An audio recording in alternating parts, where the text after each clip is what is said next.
శుక్లాం బ్రహ్మవిచారసారపరమామాద్యాం జగద్వ్యాపినీం వీణాపుస్తకధారిణీమభయదాం జాడ్యాంధకారాపహాం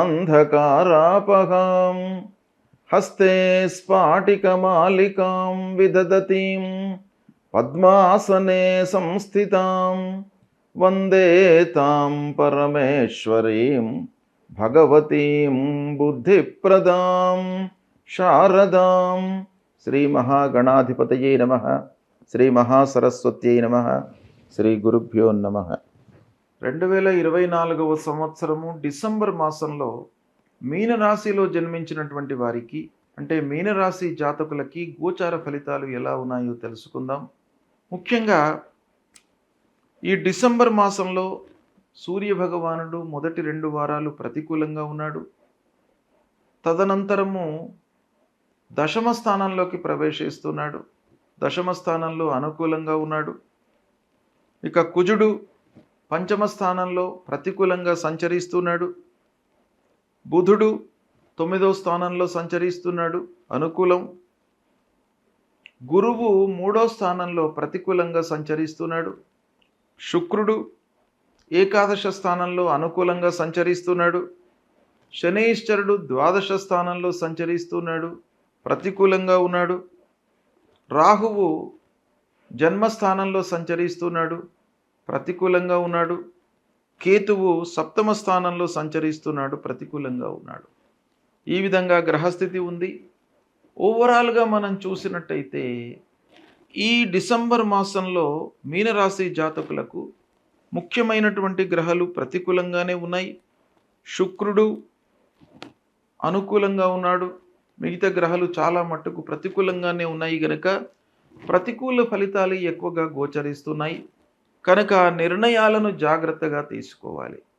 1కి 4 సార్లు ఆలోచించండి.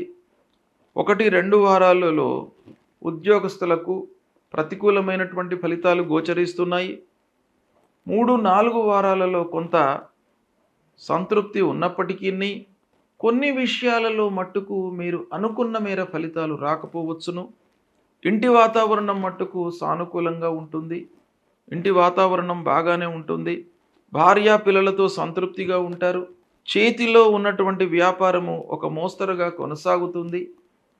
అయితే వ్యాపారం విషయం లోపల కొన్ని జాగ్రత్తలు తీసుకున్నట్టయితే మీకు లాభము ఎక్కువగా చేకూరేటువంటి అవకాశాలు ఉన్నాయి. ముఖ్యంగా ఈ డిసెంబర్ మాసంలో సూర్య భగవానుడు మొదటి 2 వారాలు ప్రతికూలంగా ఉన్నాడు. తదనంతరము దశమ స్థానంలోకి ప్రవేశిస్తున్నాడు. దశమ స్థానంలో అనుకూలంగా ఉన్నాడు. ఇక కుజుడు పంచమ స్థానంలో ప్రతికూలంగా సంచరిస్తున్నాడు. బుధుడు 9వ స్థానంలో సంచరిస్తున్నాడు, అనుకూలం. గురువు 3వ స్థానంలో ప్రతికూలంగా సంచరిస్తున్నాడు. ప్రారంభించినటువంటి పనులలో ఆలస్యం గోచరిస్తుంది. కాబట్టి ప్రారంభించే కంటే ముందు ఆ విషయం గురించి, ఆ పని గురించి కూలంకషంగా మీరు తెలుసుకున్న తర్వాత ప్రారంభించడం మంచిది. అన్నదమ్ములు బంధువర్గం యొక్క సహకారము లేకుండా ఉంటుంది. అంటే అన్నదమ్ములు బంధువర్గము వీళ్ళందరి యొక్క సహాయ సహకారాలు మీకు ఇబ్బందికరంగా ఉంటాయి. వాళ్ళ మూలకంగా మీరు చేసేటువంటి పనుల లోపల ఆటంకాలు ఎక్కువగా గోచరిస్తున్నాయి. కాబట్టి కొన్ని జాగ్రత్తలు తీసుకోండి. ఆస్తుల విషయంలో తగాదాలు ఉన్నాయి. కాబట్టి ఆస్తుల విషయంలో కొంత ఆచితూచి నిర్ణయాలు తీసుకోండి. వాటిని ఏదో రకంగా మీరు సెటిల్ చేసుకోవడానికై మీరు ప్రయత్నాలు చేయండి. కనుక తగాదాలు ముందుకు వచ్చేటువంటి అవకాశాలు బాగా కనబడుతున్నాయి. కాబట్టి జాగ్రత్త వహించండి. సమయానికి మీరు అనుకున్నటువంటి పనులు పూర్తి కాకపోవడం మూలకంగా రుణభారం పెరిగేటువంటి అవకాశము ఉంది. కాబట్టి అనవసరమైనటువంటి ఖర్చులను తగ్గించుకుంటూ ఆదాయాన్ని పెంచుకోవడం పైన మనస్సు నిలపండి.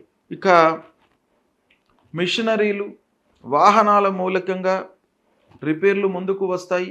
వృధా ఖర్చులతో ముఖ్యమైనటువంటి పనుల లోపల ఆలస్యం గోచరిస్తుంది. పిల్లల చదువు విషయమై మంచి నిర్ణయాలు తీసుకుంటారు. ఉద్యోగ ప్రయత్నాలలో ఉన్నటువంటి వారికి మట్టుకు తాత్కాలికంగా ఉద్యోగం లభిస్తుంది. అది కొంత సంతోషాన్ని కలిగించేటువంటి అంశం.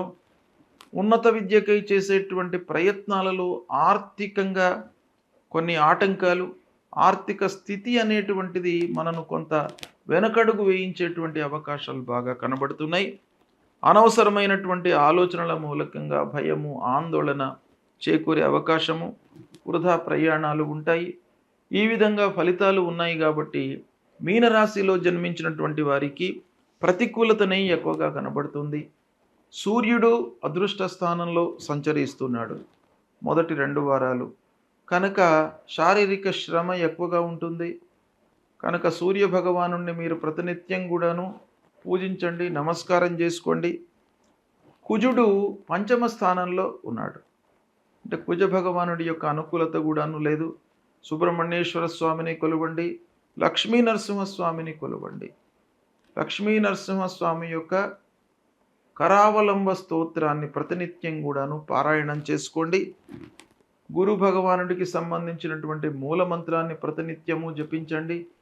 దేవానాంచ ఋషీణాంచ గురుం కాంచన సన్నిభం వందనీయం త్రిలోకానాం తం నమామి బృహస్పతిం అనేటువంటి ఈ మూలమంత్రాన్ని ప్రతినిత్యం కూడాను మీరు జపించండి. అప్పుడు ఆ గురు భగవానుడి యొక్క అనుకూలత మీకు లభిస్తుంది. ద్వాదశ స్థానంలో శనేశ్వరుడు ఉన్నాడు కాబట్టి ఊహించని ఖర్చులు, అనుకోని ఖర్చులు ముందుకు రావడం మూలకంగా ముఖ్యమైనటువంటి పనులు వెనకబడిపోతాయి. మీరు ముఖ్యమైనటువంటి పనులను హ్యాండిల్ చేసేటప్పుడు చేతిలో డబ్బు లేకపోవడం మూలకంగా ఆ పనులను వదులుకోవడము లేదా ఆలస్యంగా పూర్తి కావడము ఇలాంటివి కనబడుతున్నాయి. గనుక ఖర్చులను నియంత్రించుకోండి.